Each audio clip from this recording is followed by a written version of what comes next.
Facebook.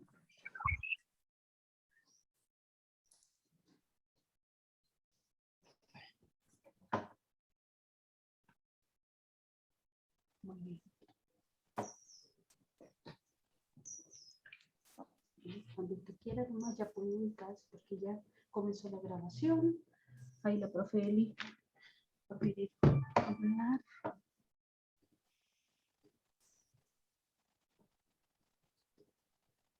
Y comenzó Facebook ya. Buenas tardes a todas y a todos. Nos alegra mucho que nos puedan acompañar esta tarde en este seminario virtual que estará a cargo del profesor José Enrique Ramírez. Esta es una serie de seminarios que hemos estado desarrollando ya desde inicios del año pasado, y en este mes, por ser el mes de la Biblia, tenemos dos actividades especiales: la actividad de hoy con José Enrique y dentro de una semana con el profesor Leonel Miranda, y vamos a estar compartiendo más al respecto. En esta tarde, José Enrique nos va a hablar sobre la actualización de los textos bíblicos, la actualización de la Biblia. Y es un momento especial porque José este año cumplió 40 años de docencia. Y por ahí escuché que él anda diciendo que esta es su última ponencia, pero no le creemos, ¿verdad? Pero será quizás su última presentación pública como docente en planilla. Luego será invitado, sé que muchas veces, para acompañarnos. Entonces, conocemos a José Enrique. José Enrique es profesor de Antiguo Testamento de la UVL, como ya dije. Tiene una larga trayectoria en la institución y le damos la palabra para iniciar entonces.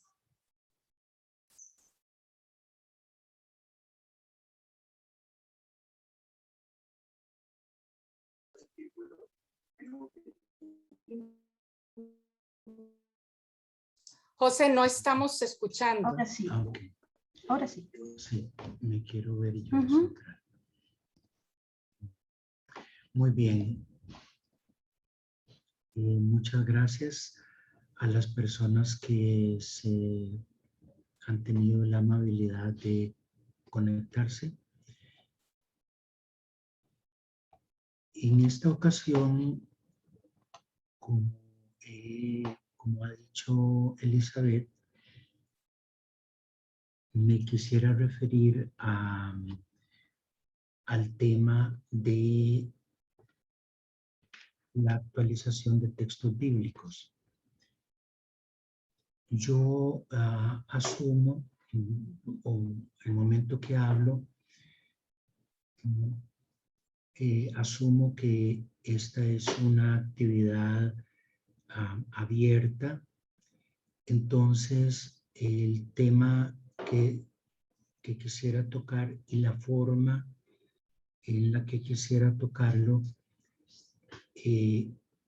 es una forma en la que presupone un público amplio que no busca ni está esperando cosas técnicas, sino ayudas o indicaciones prácticas para mejorar su comprensión de la Biblia. Yo he querido escoger esta temática porque cualquier persona que lee la Biblia en cualquier contexto busca siempre en última instancia comprender el texto para sí, el texto leído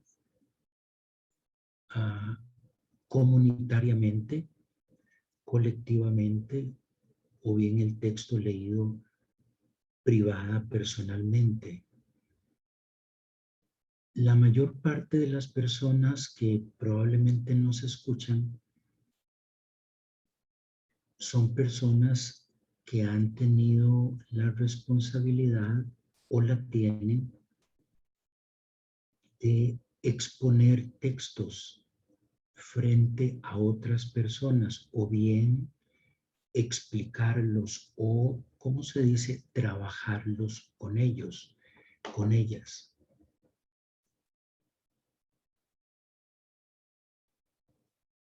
La palabra actualización actualización de un texto bíblico es una palabra más bien de uso reciente, es una palabra muy, me parece a mí, muy bonita y muy apropiada para referirse a esa tarea que es, en última instancia, según me parece a mí, la finalidad a la cual todo va dirigido.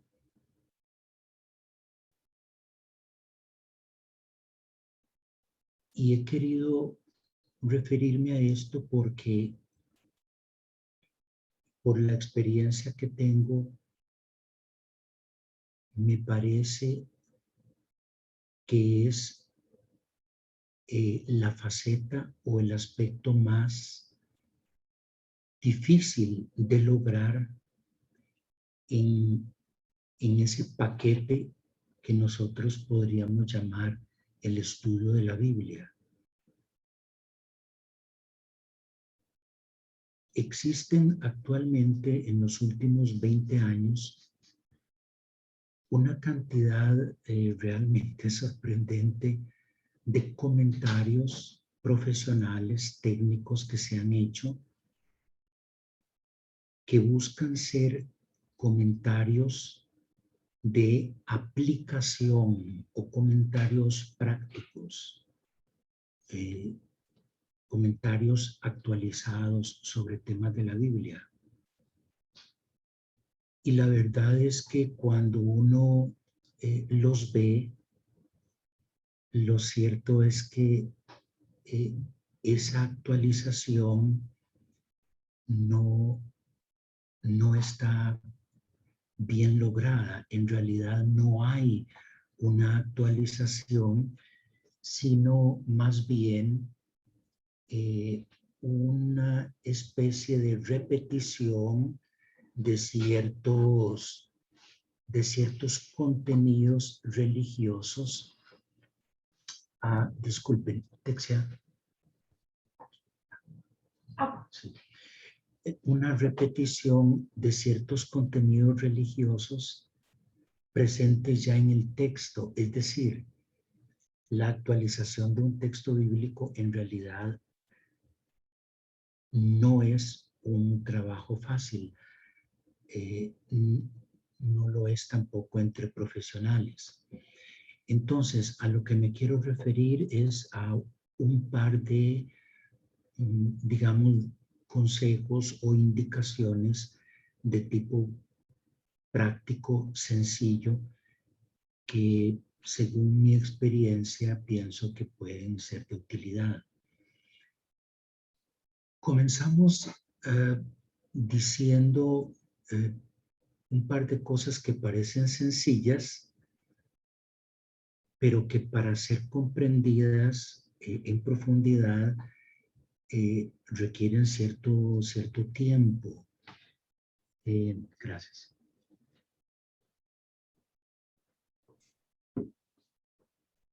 La primera cosa es decir que si un texto se encuentra en la Biblia, nosotros podemos presuponer que ese texto trata de una manera o de otra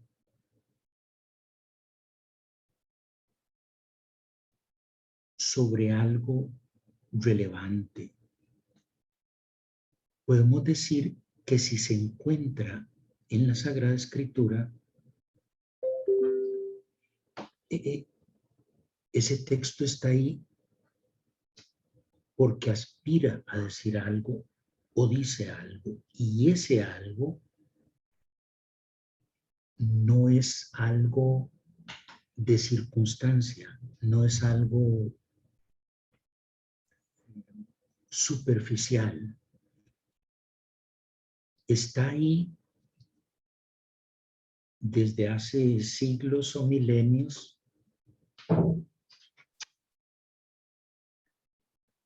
porque ha logrado pasar una serie de filtros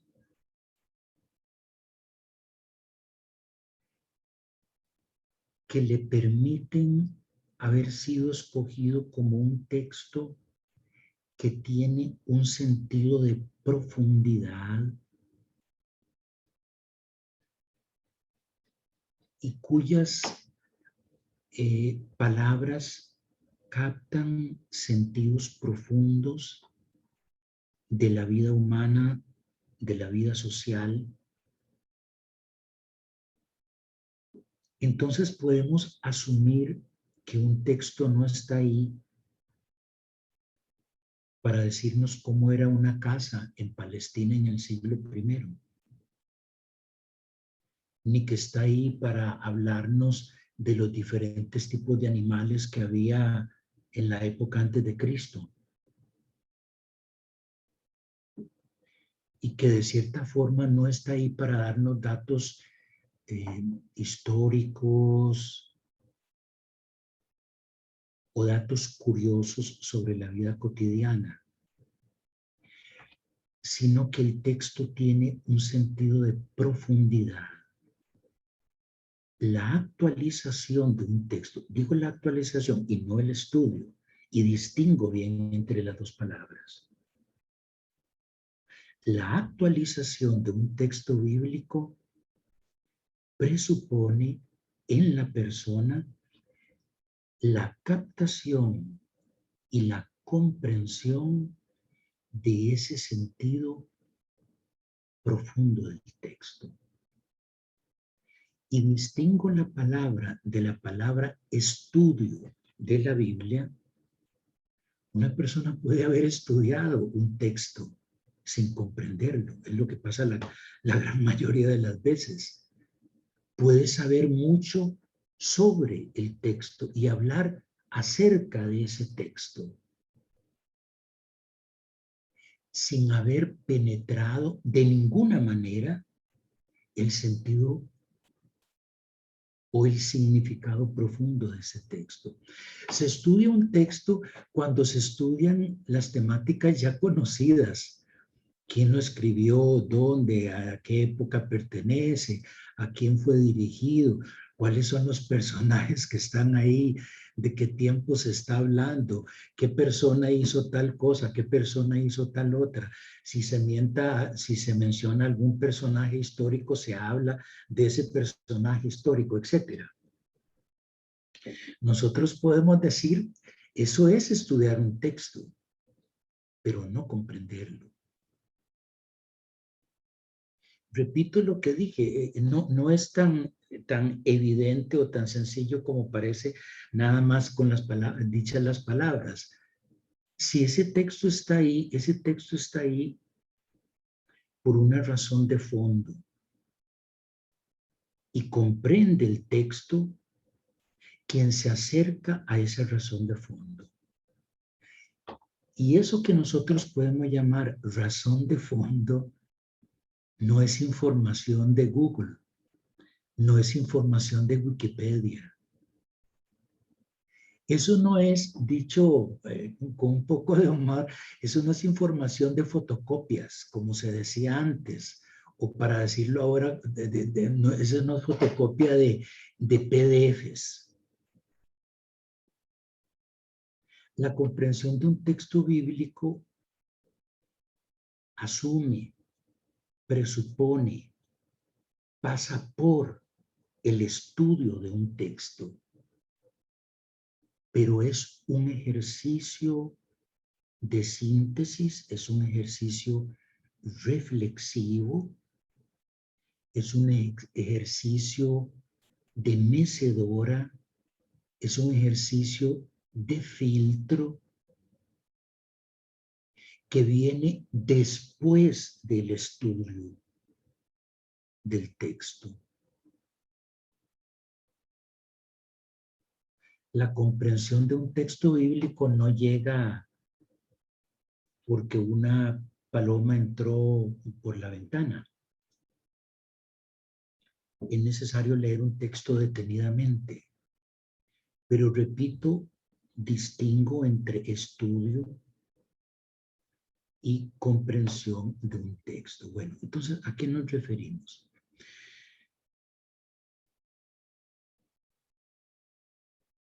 Podemos decir que la comprensión de un texto,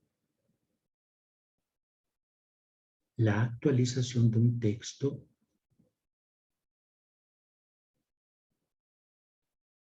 se distingue del estudio de un texto porque en la actualización la persona dialoga con el texto, la persona se involucra con el texto. Y eso no necesariamente pasa en el estudio. Vamos a ver, entendámonos. Yo estoy haciendo aquí nada más por razones de tipo pedagógico para tratar de hacer el punto más claro. Estoy tratando de hacer una distinción y exagerar el punto nada más con la finalidad de presentar de una forma más clara el punto que quiero. Pero es claro que esta distinción es de cierta forma un poco forzada y artificial. Sí creo que hay una diferencia entre el estudio y la comprensión en el sentido que lo estoy hablando. Pero aquí yo estoy exagerando un poco las cosas por razones de tipo didáctico únicamente. Entonces, dicho esto, continúo con lo que decía. La persona que estudia un texto se refiere a él, habla del texto.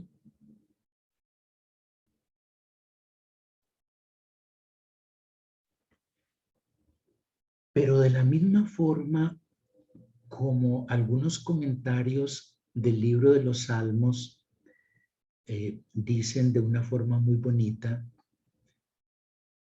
que no es lo mismo hablar de Dios que hablar con Dios, que hablar a Dios. Y hay ciertamente una diferencia abismal entre las dos cosas. Uno puede hablar de un texto y referirse a él en tercera persona, como puedo hablar de Dios en tercera persona y decir cosas acerca de él.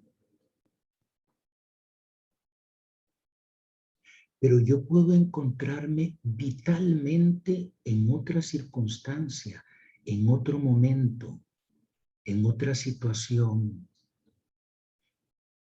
y no tener necesidad de hablar acerca de él, sino una necesidad vital de hablar de hablar a esa persona.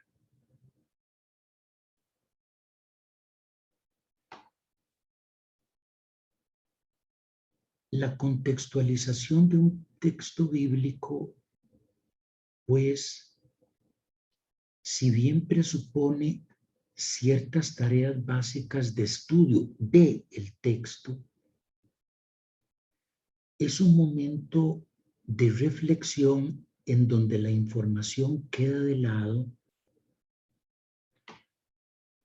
Y la persona, ella como persona, no la parte de las cejas para arriba, sino la persona se involucra, ella se involucra en la temática de lo discutido en el texto. Ya no es una persona que mira las cosas desde un asiento en palco o en platea, sino es una persona que dejando ese asiento se dirige al escenario y establece, se involucra directamente con el texto. ¿Con qué del texto? Con esa temática a la que nos hemos referido como la temática de fondo, el meollo de lo que el texto está hablando.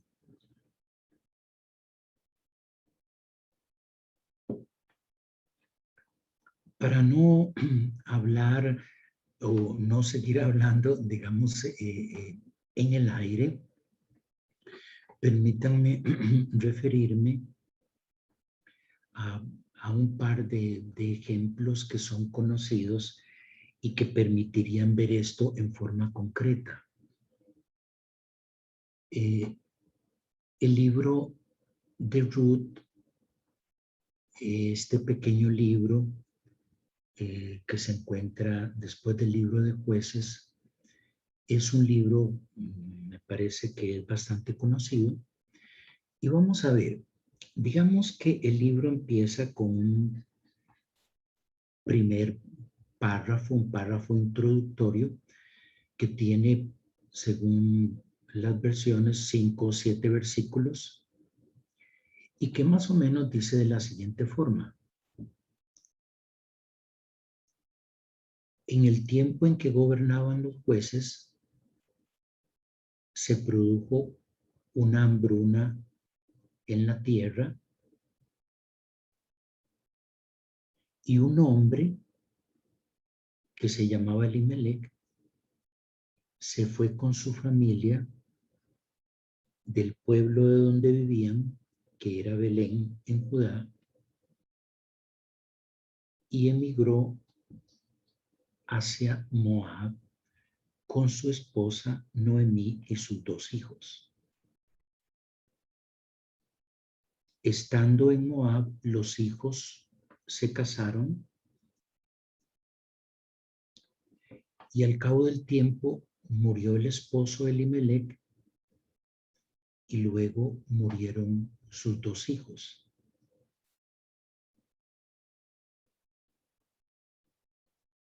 Normalmente en algunas versiones se produce ahí un corte del párrafo y luego se dice que entonces Noemí escuchó que Dios había visitado a su pueblo y le daba pan y decidió retornar a su pueblo. Y termina allí. Muy bien. Una persona que estudia el texto, una persona puede sentirse atraída por saber quiénes eran los moabitas, de dónde vienen, cuál era su historia, qué religión tenían, cuál era la relación con Israel, etc. Otra persona puede empezar a investigar el pueblo de Belén y las relaciones que tienen, la importancia que va a tener en la Biblia en otros momentos, en ciertos lugares claves, en ciertos libros claves de la Biblia. Otra persona puede dedicarse a estudiar los nombres, el nombre de Elimelec, el nombre de Noemí, el nombre de los hijos, el mismo nombre de Belén, etc. Y se le pueden ir horas y muchas páginas de apuntes acumulando información valiosa e interesante sobre esos aspectos. Puede llegar y hacer una presentación frente a un grupo con fotografías y con imágenes. Puede calcular la distancia que ellos caminaron, puede ver el tipo de terreno que ellos atravesaron, puede hablar de cómo se transportaba la gente en ese tiempo, etc.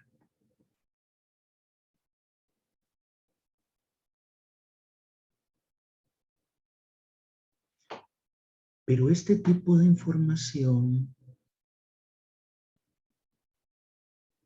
si nos quedamos solamente en eso, puede pasar por alto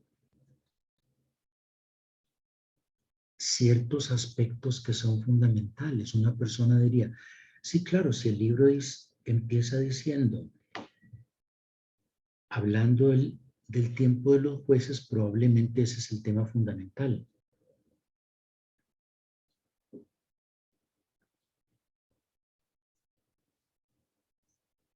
Pero volvamos nuevamente a lo que dije. Si ese texto se encuentra en la escritura, probablemente ese texto alude a temas que van más allá de Belén y que van más allá de Moab y que van más allá de Palestina y que van más allá de la historia antigua. Probablemente involucra cosas que no están relacionadas solamente con una familia, con esa familia.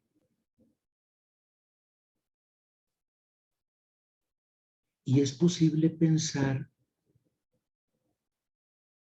que aunque esos datos están presentes,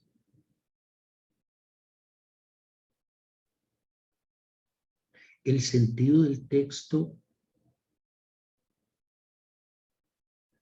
toca o alude a cosas que son profundamente complejas, profundamente importantes, profundamente actuales y que no tienen que ver con aquel mundo, sino que tienen que ver con el mundo de la comunidad o con el mundo de la persona que lee donde esté.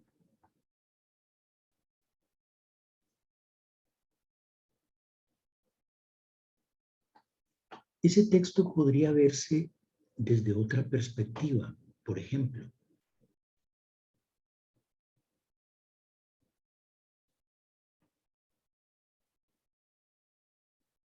En una situación difícil,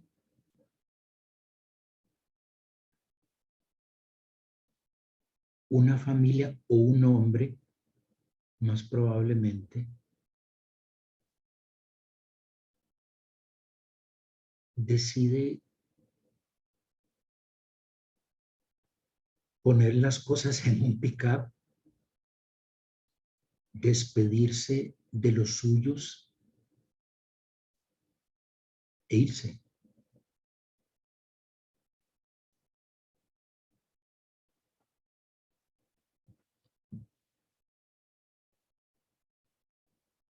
Pero tomar la decisión de romper con lo propio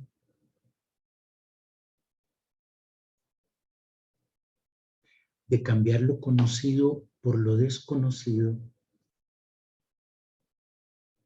de aventurarse a lo desconocido, de romper vínculos con lo que se es, con lo que se tiene, con lo propio, con los suyos.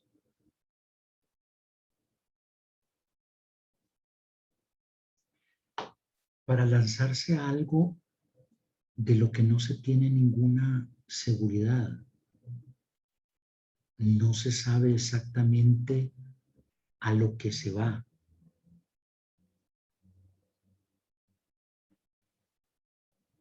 Una decisión como esa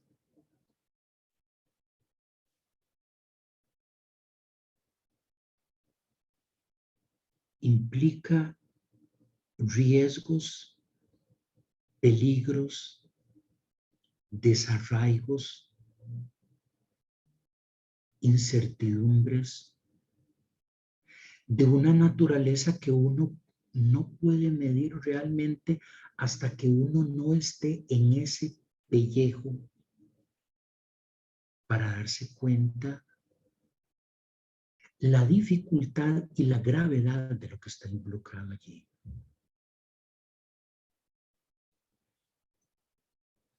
Como yo conozco a muchas personas que han pasado por la universidad y muchas de ellas pues están viendo en este momento y los nombrecitos de algunas aparecen por ahí, yo sé en el momento que estoy hablando aquí, yo sé, porque los conozco,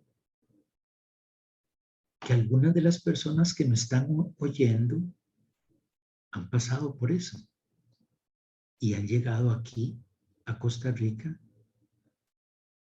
después de haber pasado por esas transiciones. Yo mismo no lo he pasado, no quiero pasarlo. Conociendo mi carácter, es muy difícil, con el sentido de terruño que yo tengo, que me aventurara a dar un paso de esa naturaleza. Porque es que hay demasiadas preguntas vitales que están involucradas.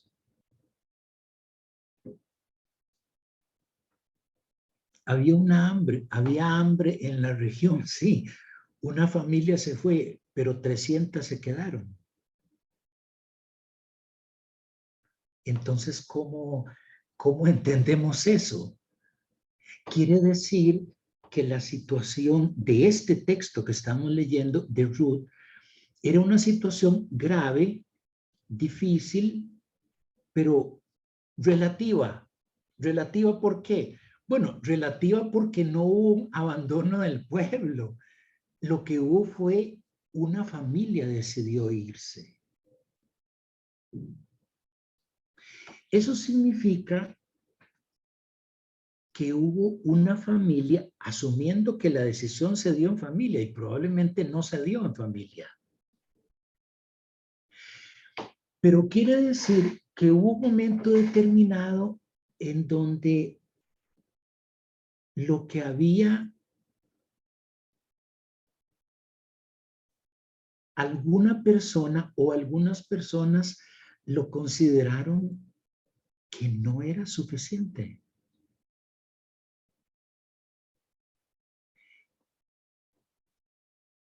Que no era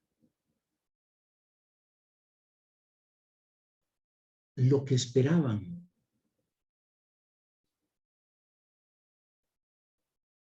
Entonces uno se pregunta, ¿y qué es lo suficiente?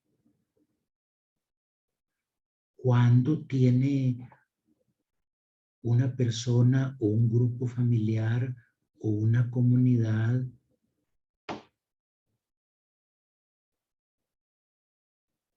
lo suficiente? ¿Cómo se define?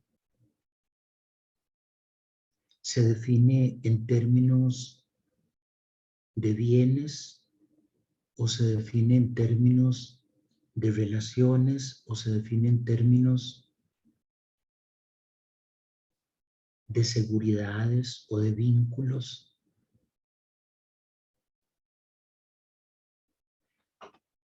Y ese tipo de decisiones, porque lo que hay que decidir no es con cuántos burros nos vamos, si nos vamos con 4, nos vamos con 2.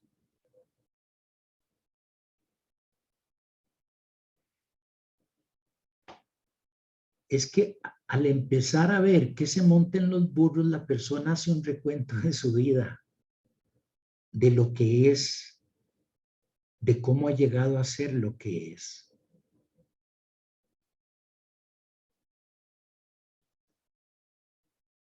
Entonces, de la misma forma como nos cuesta deshacernos de cosas, ropas, fotos viejas, libros,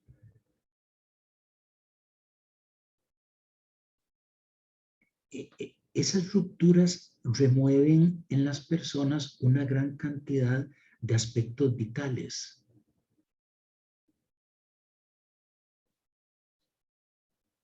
Entonces, si nosotros vamos a pensar en la actualización de un texto bíblico,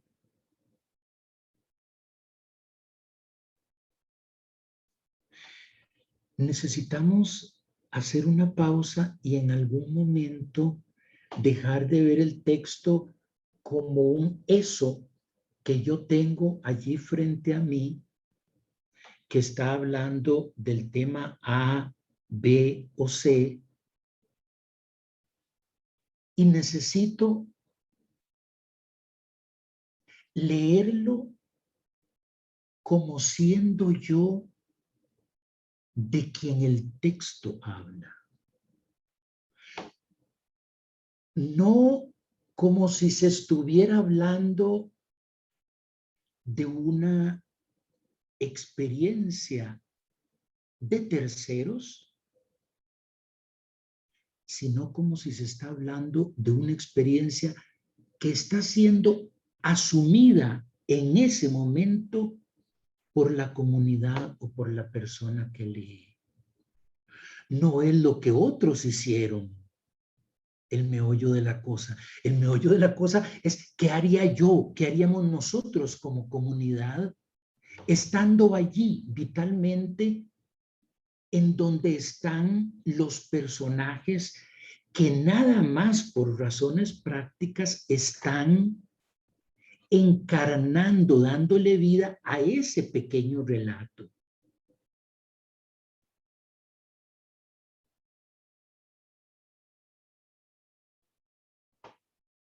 Es decir,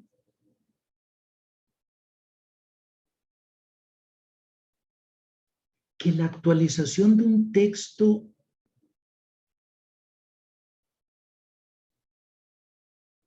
pasa por un involucramiento personal, colectivo, cercano, íntimo, en una palabra vital, de la comunidad o de la persona que lee sobre lo leído. No se trata de hablar de los moabitas, ni de saber qué significa el nombre de Elimelec. Esas son palomitas de maíz. De lo que el texto está hablando es de decisiones vitales. ¿Qué se deja? ¿Qué se busca? O mejor dicho, ¿qué creen ellos que están dejando? ¿Qué creen ellos que están esperando? Porque les voy a decir esto, probablemente no lo saben, probablemente lo van a descubrir cuando la decisión esté hecha. Se van a dar cuenta de lo que era partir, no en el momento en donde el burro empieza a caminar, se van a dar cuenta de lo que es partir cuando lleven años en un lugar distinto al que podemos llamar propio. Ahí van a entender qué significaba la ruptura.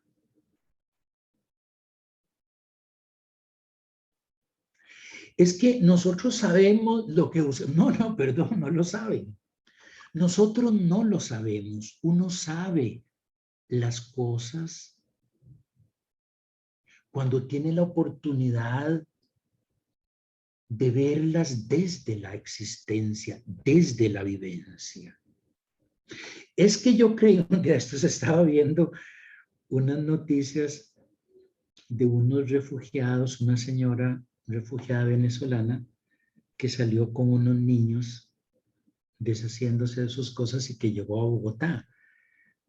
Y entonces a esta señora no le había ido como ella esperaba que le fuera. Y se lamentaba de su decisión.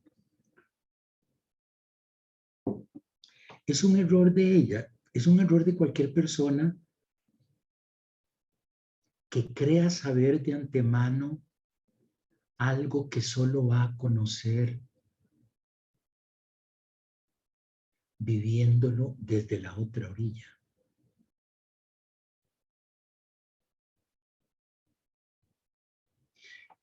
Entonces, termino, digamos, esta idea diciendo esto. Es como cuando, olvidémonos por ahorita del COVID, porque todo el mundo habla del COVID. Permítanme hablar de una enfermedad. Si nosotros vamos a visitar a una persona a un hospital o vamos a visitarla a un hospital, porque es una persona que está enferma, es una persona querida, y puede ser que esa persona esté muy grave.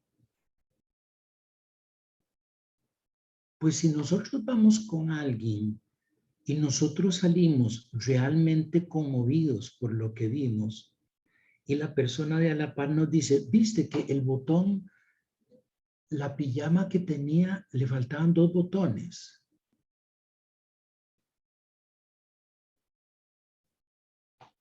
Bueno, puede ser cierto, puede ser correcto, pero en la situación, eso es una trivialidad.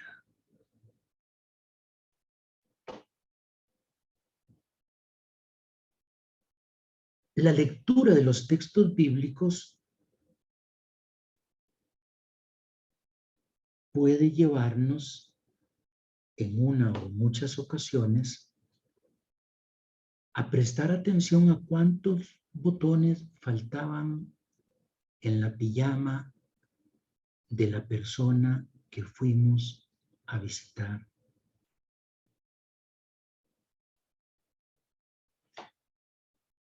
Si uno visita y uno se involucra, o mejor dicho, uno visita porque va a involucrarse.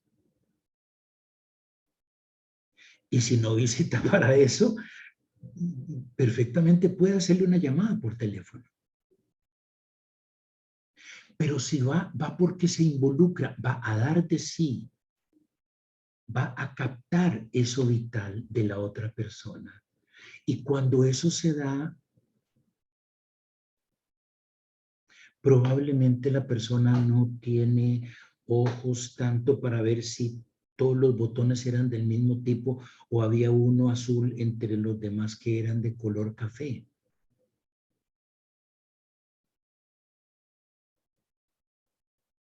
Otro aspecto, digamos, de ese mismo texto que hablamos.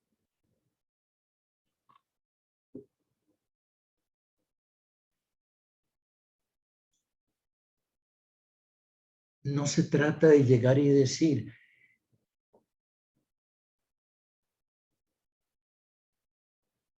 yo estoy en una situación en la que no sé si debo irme o no, debo romper o no, debemos. Entonces yo leí el libro de Ruth y el libro de Ruth dice que uno hay que irse porque allí está.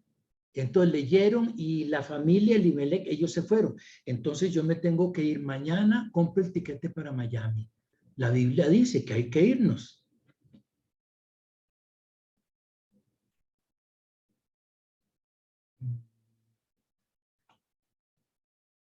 Tal vez no. En realidad no.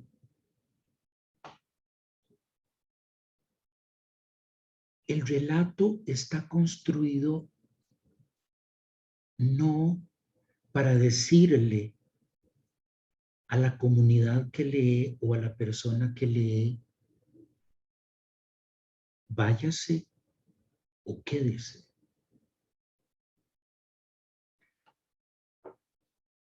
Está ahí para poner como una especie de espejo frente a la persona y hacerla pensar en la temática de las rupturas, en la temática de las salidas, en la temática de las aspiraciones, en la temática de lo que es vital, en la temática de lo que es digno, en la temática de lo que es perseguir un sueño.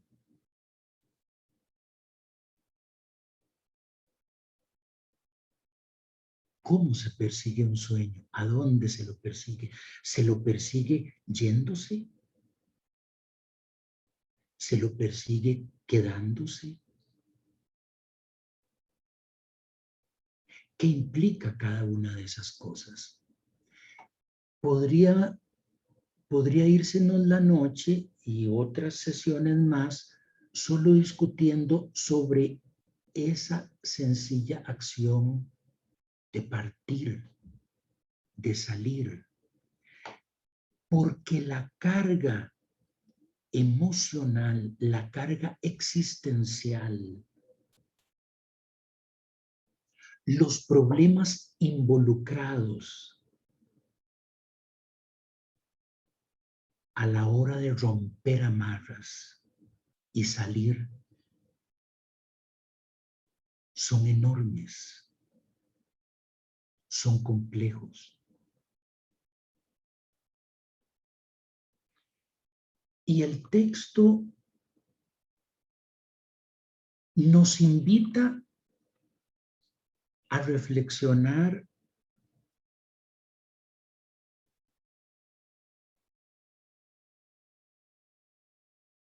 sobre las dificultades, sobre los peligros, sobre las esperanzas y sobre los sueños, de lo que está involucrado en una decisión que cambia inevitablemente la vida al ir, al quedarse, al ir y regresar. El texto no está para decirnos, como una persona puede entender, la Biblia dice que nos vayamos, mañana nos vamos.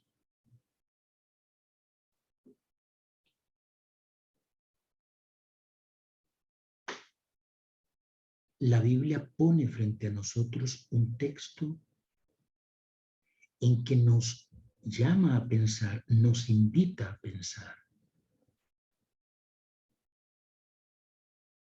¿Dónde estamos? ¿Qué tenemos?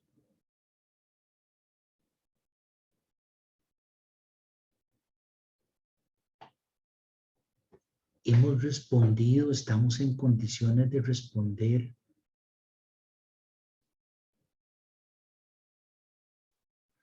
¿Con qué cosas podemos decir que estamos satisfechos? Dejemos eso por ahí. En esos breves versículos se menciona el tema de la muerte 3 veces.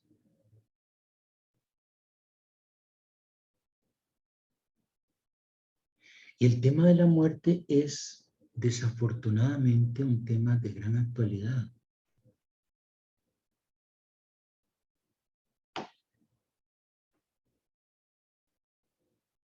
Hago una pausa para citar, para reconocer la memoria y el gran aporte del profesor, teólogo y biblista Pablo Richard, quien precisamente falleció hace 2 días.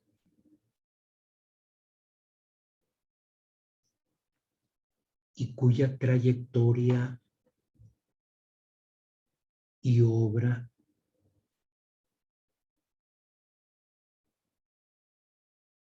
han sido sumamente valiosas para los estudios bíblicos en América Latina.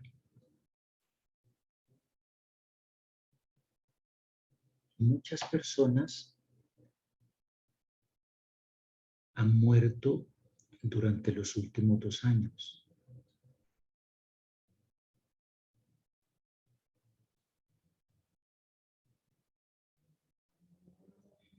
Recuerdo siempre una frase que decía una persona amiga,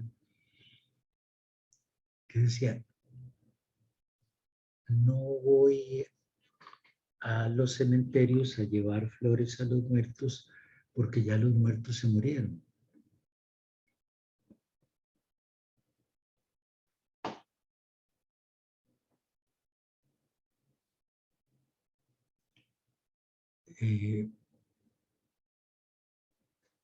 Sería bueno que los muertos se murieran, pero los muertos no se mueren.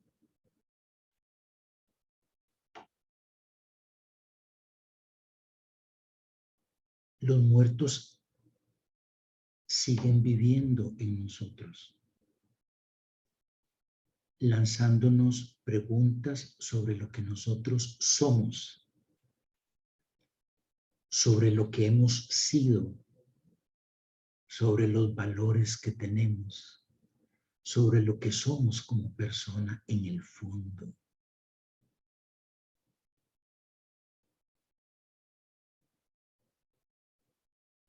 Las personas que se han fallecido nos muestran,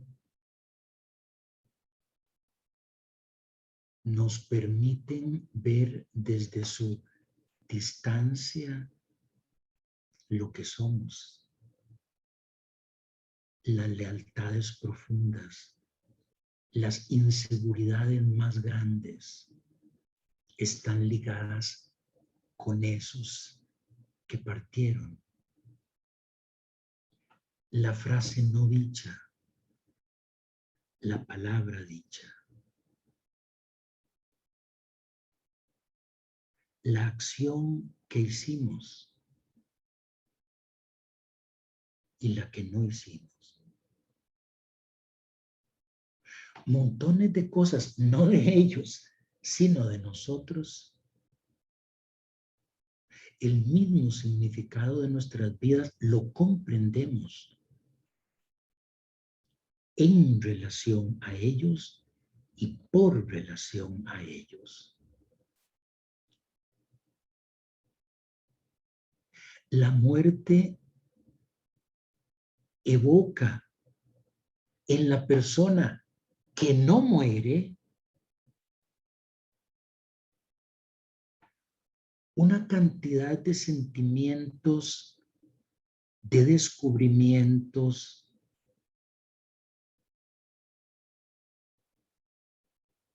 que la desnudan sus fortalezas,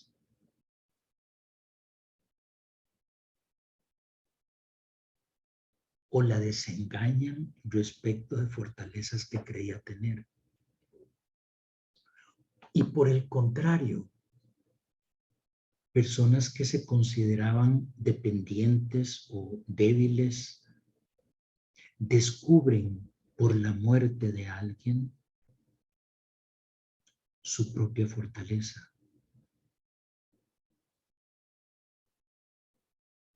Las personas descubren de qué están hechas, qué es lo que llevan realmente en el monedero cuando mueren las personas que son cercanas. Esto para no hablar de la muerte propia, que independientemente del involucramiento de seres queridos, lo que hace es despertar en nosotros como seres humanos, como dicen allí humorísticamente, soltar a la loca de la casa. Es decir, todos los temores, todas las inseguridades, todas las angustias vitales confrontadas por esa cercanía de lo inevitable, sea de la muerte propia o de la muerte de aquella persona querida,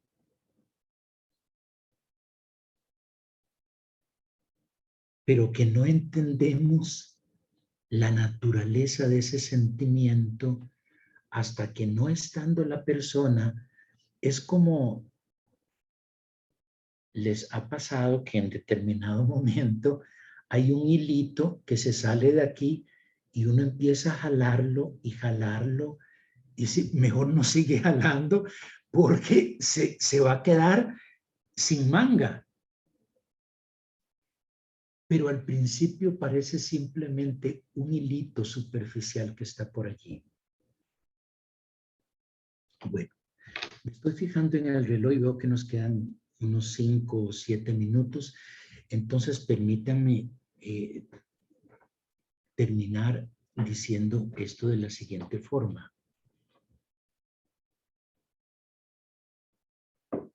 Vamos a ver si pudiéramos resumir lo que he estado diciendo. Podríamos decir la frase inicial, que cuando un texto se encuentra en la escritura, nosotros podemos asumir que ese texto toca algo que es fundamental y que va más allá. Podemos asumir, por cierto, que ese texto está hablando de cosas que van más allá de las armas de Goliat, de cómo eran los caballos de Faraón,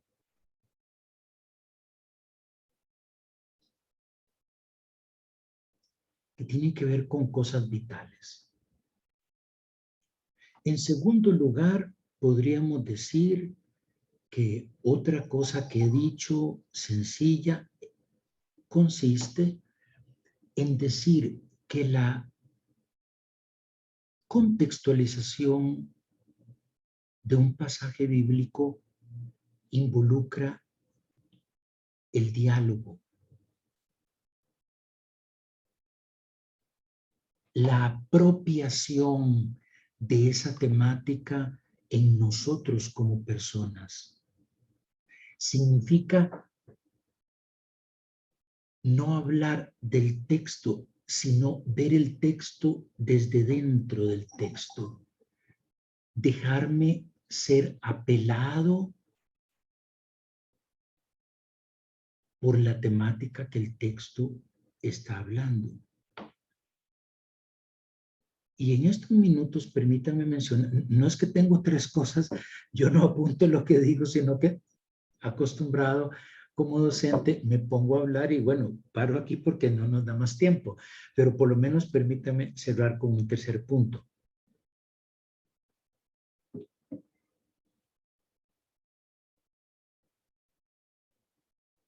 Los textos bíblicos, si ustedes se fijan en una Biblia, cualquier Biblia, entonces se van a dar cuenta que el texto está cortado o segmentado, fraccionado en lo que nosotros llamamos párrafos.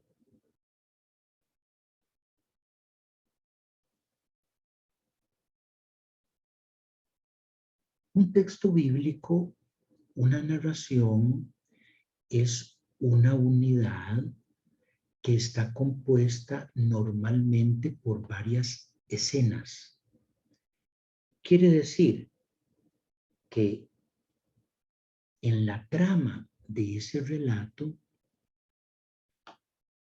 probablemente se van a dar, es posible que se dé en 2 escenarios o espacios, en 2 o en 3.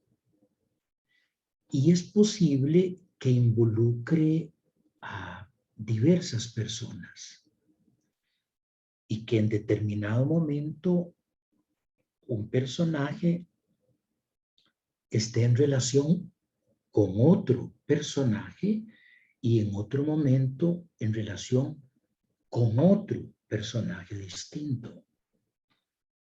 O que una cosa pase en un momento y otra cosa sea consecutiva, sucede en otro momento. Eso es lo que nosotros llamamos usualmente escenas.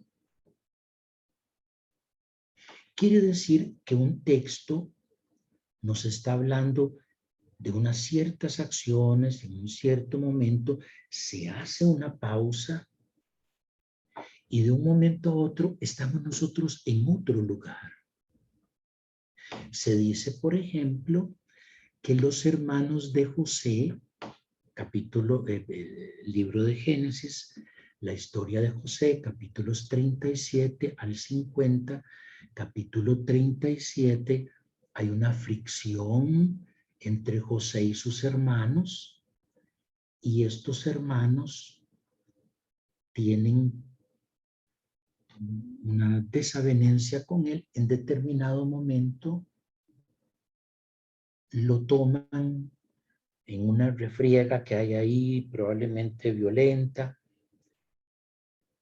lo despojan de su vestido y lo tiran al fondo de un pozo de agua que está seco. Si ustedes leen eso en el capítulo 37 de Génesis, creo que el versículo 22 o versículo 23, dice, y lo tiraron en el pozo. Sigue el siguiente versículo y los hermanos están comiendo y conversando en otra escena.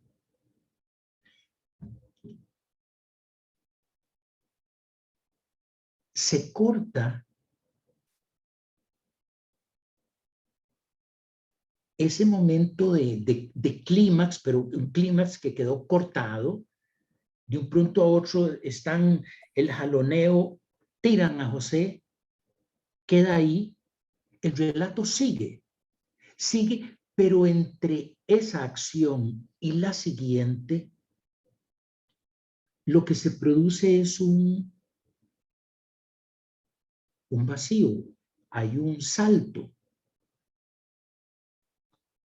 Es una transición en la que de medio no hay nada.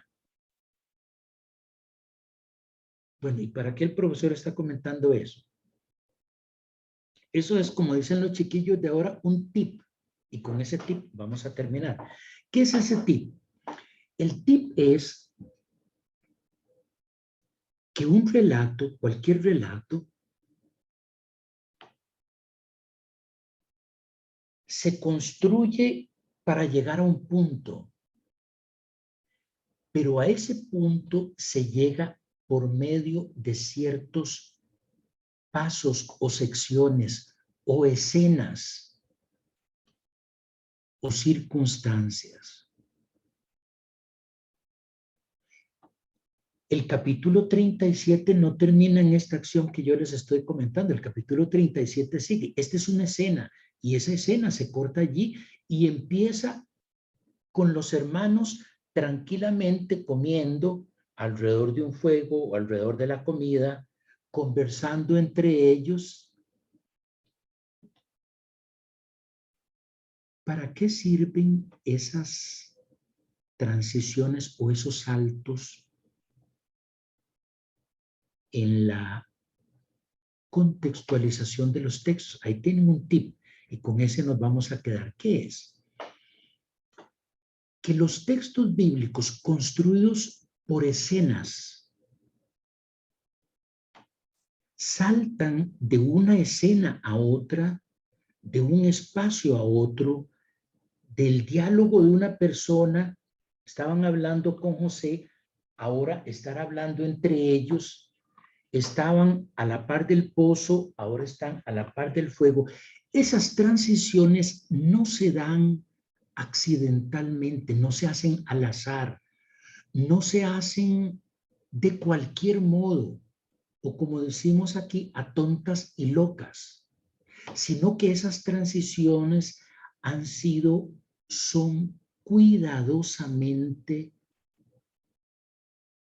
hechas por el narrador en lugares fundamentales del relato. Y esas transiciones abren la oportunidad a la comunidad o a la persona lectora abren la oportunidad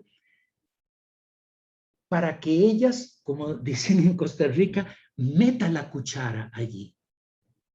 En ese momento, el narrador le guiña el ojo a la persona lectora y le dice, mira, te lo dejo ahí, te estás dando cuenta en este momento. ¿Qué es lo que sucede? José, en el fondo del pozo, nada. ¿Cómo que nada? Si ese es uno de los momentos más vitales, en donde en la soledad, en donde en el silencio, en donde en el dolor físico y psicológico empieza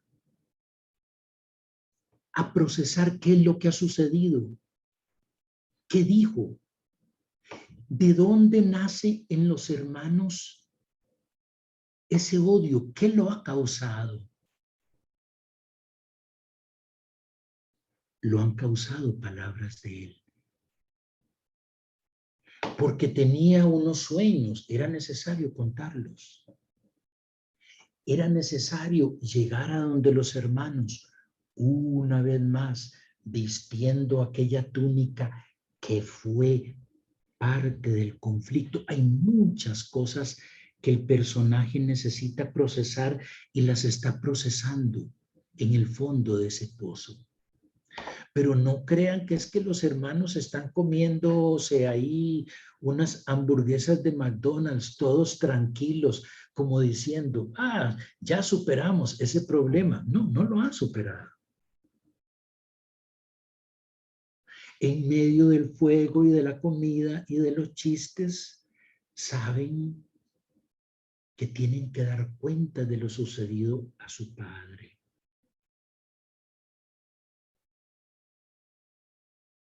Quiere decir, los relatos bíblicos van seccionando la narración. Esas divisiones están marcadas por suerte en los párrafos que nosotros tenemos en las Biblias actuales. Y el fin de el corte de cada una de esas escenas es, por lo general, un momento climático del relato, pero climático que queda abierto, climático que invita a que nosotros nos involucremos en el texto, con el texto, y leamos el texto desde nuestra propia experiencia. Yo les invito, las invito a que le presten atención a los textos que leen, los momentos en donde se hacen esas transiciones, y que al leer los textos busquen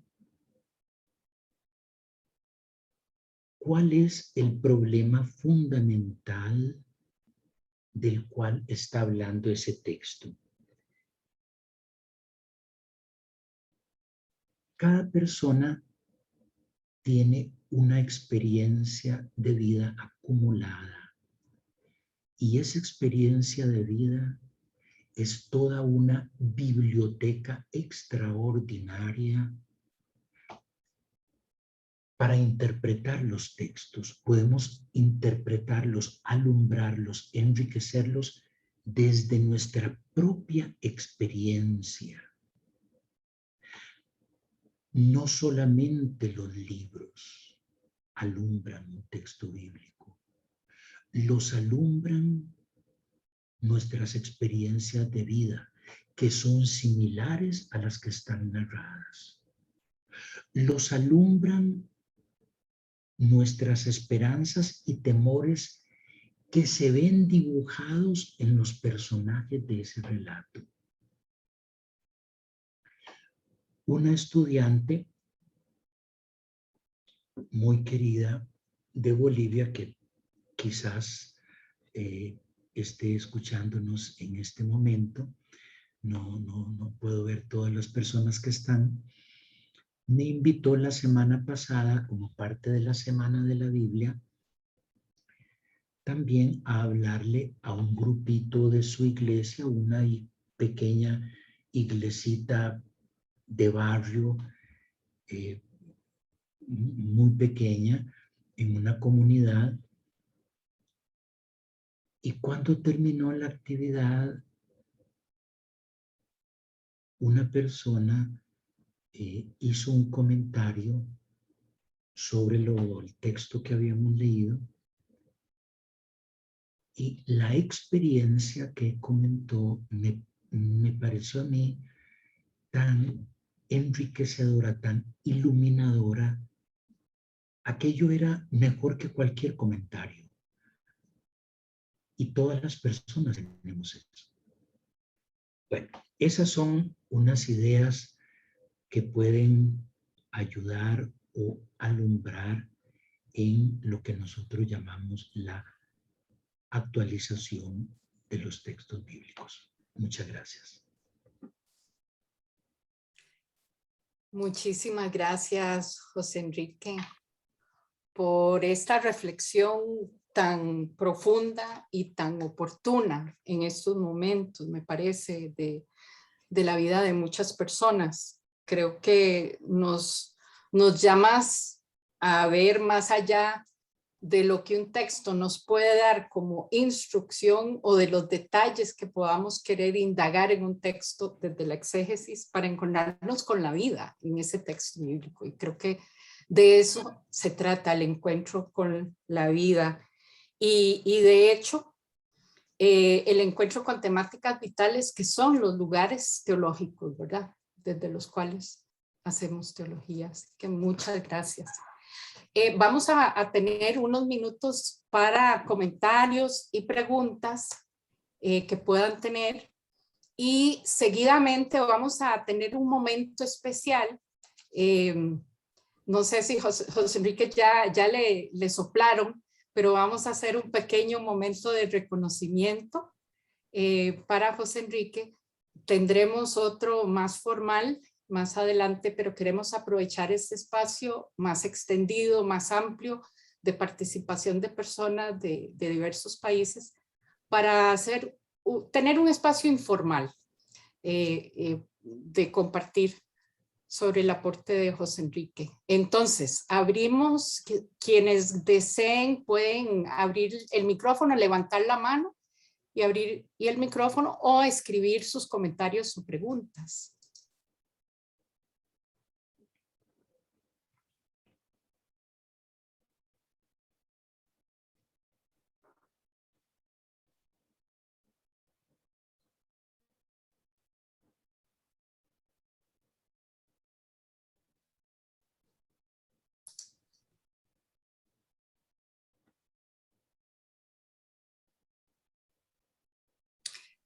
Bien.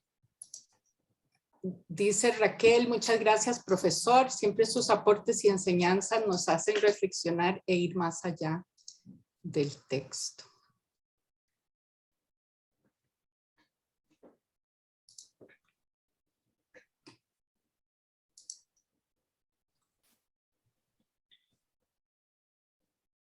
¿Algún comentario? Profe. Sí. ¿Quién está hablando? Gustavo. Profe, Gustavo, adelante, Gustavo. Buenas noches. Profe, mira, muchas gracias a profe por sus aportes, como siempre, durante tantos años. Muy agradecido. Es que concretamente con el tema del libro de Ruth, lo que el profe afirmaba acerca de que uno cuando se involucra en la profundidad del texto y la vida lo ha acompañado a vivir determinadas experiencias, uno puede comprender un poco más esas vivencias mismas del texto. Entonces, en el caso de esta partida de Elimelech y Noemí con su familia. A lo largo de este último tiempo en mi vida, lo he aprendido a ver como una especie de libertad. ¿Libertad en qué sentido? Y hoy el profe lo estaba diciendo. Libertad en el sentido de que todavía había cebada, todavía había agua, todavía había un rancho donde ellos podían vivir, todavía habían condiciones para poder subsistir, pero al mismo tiempo también había como un conjunto de cosas acumuladas que lo llevaban a ese jefe de familia a pensar en un momento, ya no doy más, ya hay que hacer algo, aunque todavía se puede vivir, aunque todavía se puede comer, aunque todavía no está del todo, no ha pasado el huracán y nos dejó en las ruinas, pero hay que hacer algo porque ya la vida no da para más.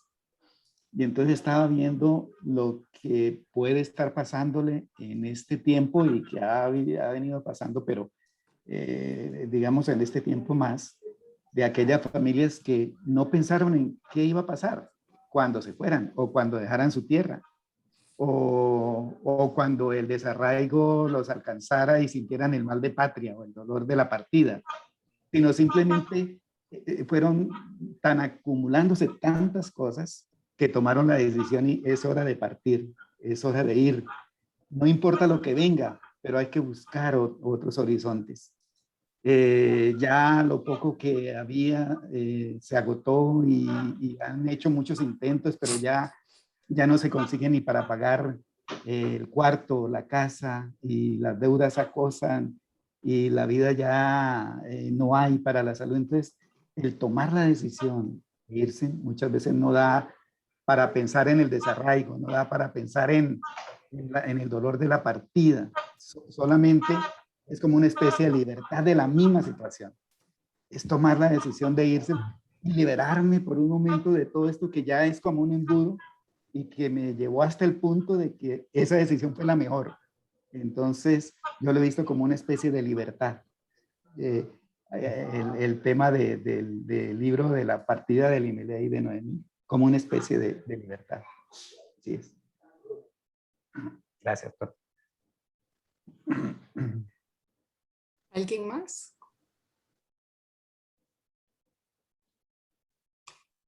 Bueno, aquí tenemos varios agradecimientos. Claudia dice: mi admiración y respeto al doctor Ramírez por tan profunda enseñanza que me permite ver más allá de lo que el texto dice, ver en él experiencias de vida. Agradecer, Ana Figueroa, agradecer al profesor por su presentación y llevarnos a mirar de otra dimensión el texto bíblico.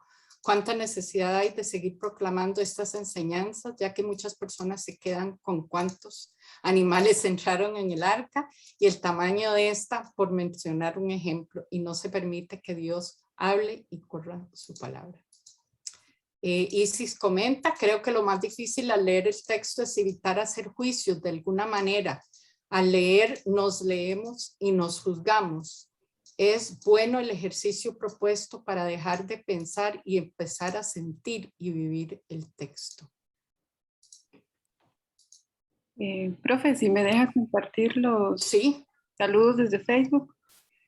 María Moya Wolf desde Limón, Costa Rica, dice: un placer estar compartiendo. Saludos. La Tuca Zambrano dice: es un placer escucharlo y meditar en sus enseñanzas, siempre aprendiendo. Ana María Jara desde Perú también nos manda saludos. Oscar Cabezas Paniagua, Marco Londoño desde Bogotá, Colombia, también envía saludos. Liz López Andrade desde Guatemala y dice que es un gusto siempre oír al profesor. Un momento, se me salió,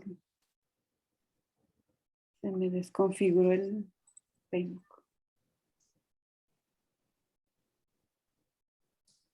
Aquí está otra vez. Sergio Talero dice: muchas gracias, como siempre, mucha calidad. Campos Yerma también dice: muchas gracias por esta actividad. Pérsida Gudiel desde Guatemala y nos manda saludos y bendiciones. George Cruz Martínez dice, qué bien, doctor Enrique, saludos desde Orlando, Florida. José Luis Manrique Salazar dice, muchas gracias, profesor José Enrique. Walter Oliver Oimer dice que nos está escuchando desde Nicaragua. Y saludos al profesor José Enrique. Dave Herba nos saluda también desde la ciudad de Guatemala. Y Rodrigo Rincón, bueno, él se conectó y está escuchando recién. Oscar Cabezas Pañagua dice, estos talleres son muy instructivos. Muchas gracias, Karen. Tenemos aquí, bueno, muchas gracias, profesor. Durante muchos años nos ha llevado a involucrarnos con el texto de la vida misma. Gustavo Roberto Chacón, gracias, una extraordinaria presentación. Y Giselle Zamora, agradecer al profesor esa manera única que tiene de explicar los textos desde las experiencias de vida, guiarnos con el arte y con su propia vida. Gracias por tantos años de aprendizaje y espero seguir caminando junto a usted. Bueno, yo estaba pensando, escuchando a José, en una pregunta que surge mucho en el aula cuando estudiamos exégesis, ¿verdad? ¿Qué hago con esto en la iglesia? Y yo siempre les digo nada. Es decir, ¿qué hago con los métodos histórico-críticos en la iglesia? Nada. Y creo que aquí tenemos una mirada muy clara a cómo la exégesis o la formación teológica que muchas de las personas presentes aquí han tenido o están en proceso, es un aporte para que nosotros y nosotras podamos entender, conocer mejor el texto, pero no es el fin último, es una herramienta. Y tenemos que ir más allá a ese encuentro con el texto. Y es ese encuentro con el texto al que queremos invitar a nuestras comunidades de fe. Ese encuentro con la vida en el texto y esa mirada a nuestras vidas frente al texto. Bueno, vamos a pasar, como digo, esto es un momento muy significativo para la universidad, para mí y creo que para José Enrique. El 1 de febrero de 1981, José Enrique inició su tarea docente en el Seminario Bíblico Latinoamericano y nos ha compartido que este año se va a acoger a su jubilación, aunque no lo vamos a dejar en paz completamente.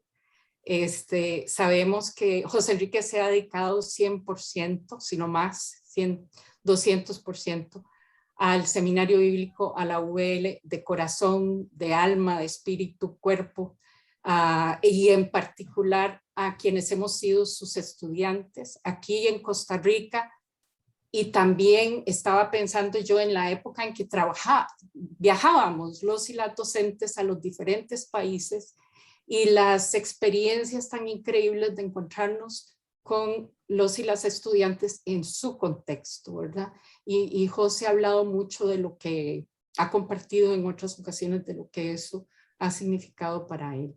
Así que esto es un pequeño momento de darle una mirada al aporte y a la trayectoria y un muy merecido reconocimiento. Yo sé que él está muy incómodo, él no quería que hiciéramos nada, pero así es la vida, José. Y con mucho cariño compartimos. Vamos a escuchar, Karen nos va a compartir un video, vamos a escuchar las voces de algunas de las personas que han sido estudiantes de José Enrique. Y al final tendremos la oportunidad para que algunas personas puedan compartir si así lo desean. Y José Enrique también, si así él lo desea. Bueno. Eso.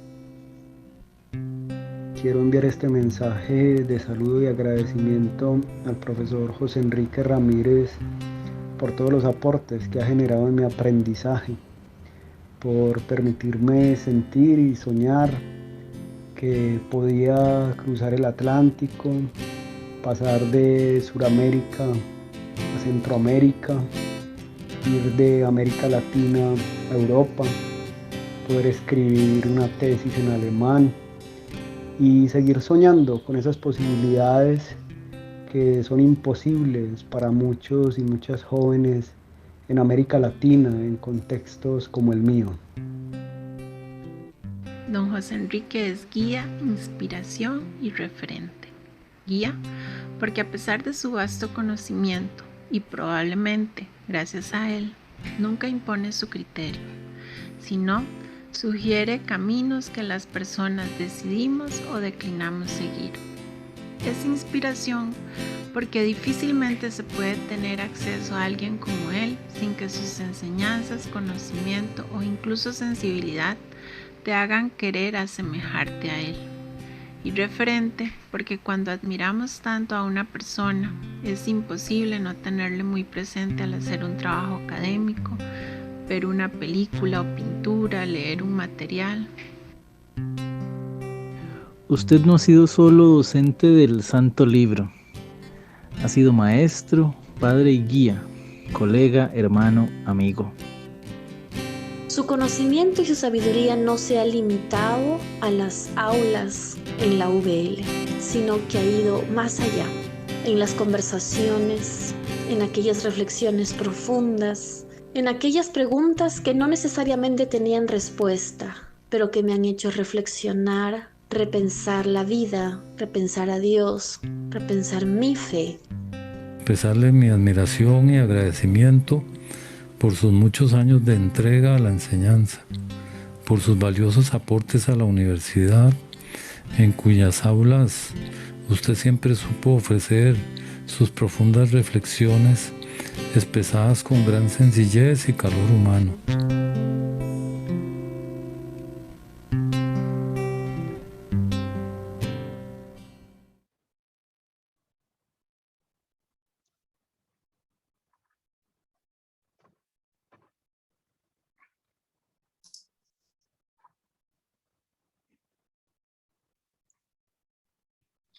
Profe, tiene el micrófono cerrado. Ay, ya. Seguramente José pudo identificar quiénes eran las personas que estaban compartiendo, que es solo una muestra de las muchas personas cuyas vidas han sido impactadas por la presencia de José Enrique. Quiero darle la palabra primero a Hansel como director de escuela y luego vamos a abrir el micrófono para algunas personas que quieran compartir. Muchas gracias, Eli. Buenas noches a todos y todas. De verdad que la charla del día de hoy, esta conversación, estas experiencias a partir del texto que José nos ha compartido, reflejan mucho lo que ha legado en nosotros y nosotras, quienes hemos sido sus estudiantes, sus compañeros y compañeras de trabajo. Me recuerdo que en el año 2011, cuando empecé a llegar a las aulas de la Universidad Bíblica, conversando con José y leyendo un libro muy pequeño, pero que es maravilloso, El placer de la palabra, José nos hablaba de la metáfora de la ventana para entender el texto bíblico. Y precisamente nos ha enseñado, creo que a todos y todas sus estudiantes, que esa ventana es un universo de posibilidades y que también es la posibilidad de posicionarnos desde distintos puntos de vista para poder ver lo que una ventana nos permite ver, sea a la izquierda, a la derecha, abajo, arriba. Esa capacidad de ver, de preguntarle al texto, de profundizar, de no quedarse con una primera impresión, sino de suponer y poder hacerle preguntas a ese texto y ver lo que está profundo en esa realidad humana que el texto refleja, es allí donde encontramos lo que cristianos y cristianas llamamos palabra de Dios. Es esa dimensión humana profunda que quiero rescatar y que José nos ha enseñado a muchos y muchas, y en nombre de la Escuela de Ciencias Bíblicas, creo que podría atreverme de todo el staff docente de la universidad, pasado, presente y también futuro, porque seguirá influyendo en sus publicaciones, en algún momento que siga dándonos algún cursito libre, charlas y demás. Queremos dejarlo descansar, pero tampoco se puede tanto, ¿verdad? Entonces vamos a seguir molestándolo en varios momentos y compartiendo cafés allá por Barrio Amón y por otros lados en San José, como lo hemos hecho, y aquí también en la misma universidad. José, muchísimas gracias, y que esta nueva etapa sea una etapa también de descanso, de reflexión y de seguir creciendo y seguir aportando como lo has hecho en estos últimos 40 años. Francisco me había pedido la palabra. Sí, bueno, muchas gracias. Buenas noches. No sé si voy a poder decir exactamente lo que quiero decir, pero realmente yo siento que yo me gradué el día que José Enrique, yo sentí que valoró positivamente un trabajo que yo hice. Y eso para mí fue quizá una de las experiencias más agradables y significativas que he tenido a lo largo de los años. José casi no fue profesor mío. Creo que 1 o 2 cursos. Uno que fue el de hebreo, que me costó mucho, realmente no tuve que hacer tareas adicionales para poder salir adelante, pero aprendí. Y otro que fue sobre los libros, bueno, los escritos, y hice un trabajo de Daniel sobre Daniel que José, yo creo que por ahí lo tengo todavía con las observaciones. Pero yo pienso que si hubo un estándar de, digamos, académico, o ha habido un estándar académico tanto en el seminario como en la Universidad Bíblica, ha sido él. Yo no digo esto precisamente por sus títulos, porque pienso que José igual hubiera tenido una licenciatura en teología y se hubiera dedicado a Biblia, hubiera hecho exactamente lo mismo con la misma calidad. No es el título, es la vocación. Y dado que las personas exégetas somos un grupo que está en decadencia numérica, ¿verdad? Poder tener un referente sólido y amigable, realmente es algo positivo, muy positivo. Entonces, bueno, yo le agradezco mucho a la vida haberme topado con José.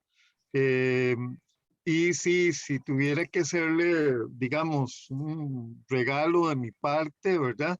Yo le diría, José, el día que me escribiste haciendo una nota sobre el comentario a Marcos, ese día fue para mí el día de mi graduación. Y te agradezco muchísimo por eso. ¿Alguien más quiere comentar? ¿O quiere saludar a José Enrique? O pueden hacerlo en el chat, pero están en libertad de abrir el micrófono y compartir. Profe, voy a compartir dos mensajes. Una es de Sergio Talero, que dice: ¿cómo privarnos de honrar la amistad, la enseñanza y la profundidad del profesor José Enrique Ramírez? Gracias, porque mi vida fue otra después de la UVL.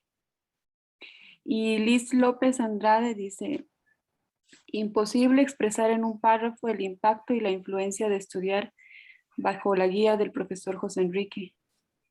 Me enamoré del libro de Ruth y de sus personajes. Aprendí a que el texto no habla desde sus diferentes actoras, nos habla desde sus diferentes actoras, y como él nos enseñó, hay diferentes ventanas para asomarnos al texto. Siempre lo tengo presente. Gracias, Karen. Plutarco, qué bueno que nos acompañas. ¿Me escuchan? Sí. Yo quisiera decir dos cositas completamente diferentes. Una en relación con la presentación de hoy, y lo pongo simplemente como un detallito de mucho que aprendí. Nunca se me había imaginado a José en el pozo pensando lo que estaba pensando. Y creo que tiene toda la razón, que la historia posterior creo que lo demuestra. La segunda cosa que quiero decir es que mi labor docente en diferentes niveles de instituciones de educación teológica es algo más extensa que la de José Enrique, porque supera los 40 años. Trabajé por 30 años también en la Universidad de Costa Rica y por bastante tiempo en el Seminario Bíblico. Muchos de ustedes o algunos de ustedes conocen mi estrecha amistad con José Enrique y quizás van a tomar lo que voy a decir apenas como un piropo, pero no es un piropo. De todos esos años de labor docente, he conocido muy pocos estudiantes a los que calificaría de brillantísimos. Y creo que el primer lugar entre esos es de José Enrique. Todavía conservo mis archivos, aunque están todos desordenados ahora mismo, trabajos que José Enrique hizo cuando fue estudiante en uno de mis cursos. Felicidades, José Enrique, y que la amistad que hemos desarrollado a lo largo de los años se continúe, y después que yo parta de este mundo, todavía continúe como tú enseñaste esta noche en tu magistral clase. Gracias, Plutarco. ¿Alguien más?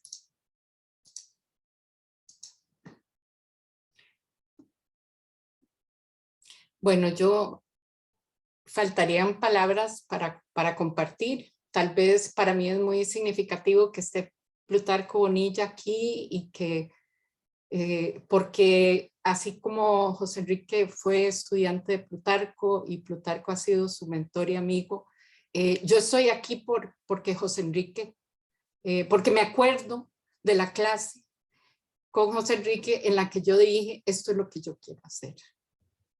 Y gracias al apoyo y acompañamiento es que yo puedo decir que yo soy docente en ese momento, y eso le compartía a Karen antes de empezar esta sesión, que qué bonito ver las generaciones, ¿verdad? Las generaciones que nos acompañamos y compartimos ese conocimiento, ese privilegio que hemos tenido de aprender, y que personas que han tenido, como Plutarco, como José Enrique, el don de fomentar eso en otras personas. Y que yo quiero reconocerte eso, José, y todo el apoyo en la universidad, en todo el trabajo a lo largo de estos años, y tu compromiso absoluto con la UVL. Y a título personal podría decir mucho más a nivel del acompañamiento en todo mi proceso académico, ¿verdad? Yo no pienso, no pensamos en ningún momento que esta es una despedida. Queremos reconocer el valioso aporte y la trayectoria, y reconocer el legado, lo que has dejado en nosotros y nosotras, que hemos sido tus estudiantes, que hemos aprendido en tus aulas o acompañados de diferentes maneras. Bueno, no veo más manos. Pueden compartir en el chat quienes deseen y nosotros lo compartimos con José. No sé si José Enrique quisiera decir algo. Tiene el micrófono apagado. No, ok. Bueno, espero que no haya sido muy incómodo para vos, José. Yo sé que no te gusta escuchar este tipo de cosas, pero es importante hacerlo, es importante reconocer este momento y reconocer tu aporte. Es importante para nosotros y para nosotras poder decírtelo. Así que muchas gracias. Muchas gracias por acompañarnos hoy. Celebrar la vida en vida, exactamente. Palabras de Isis Fallas.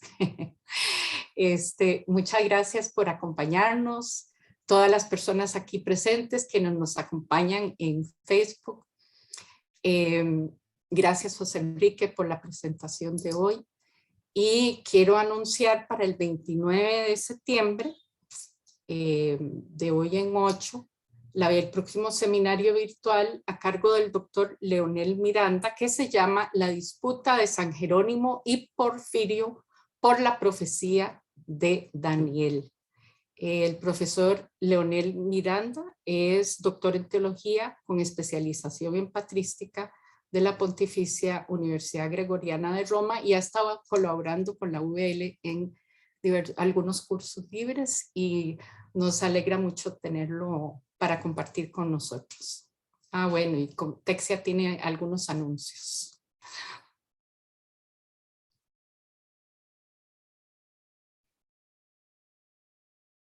No te escuchamos.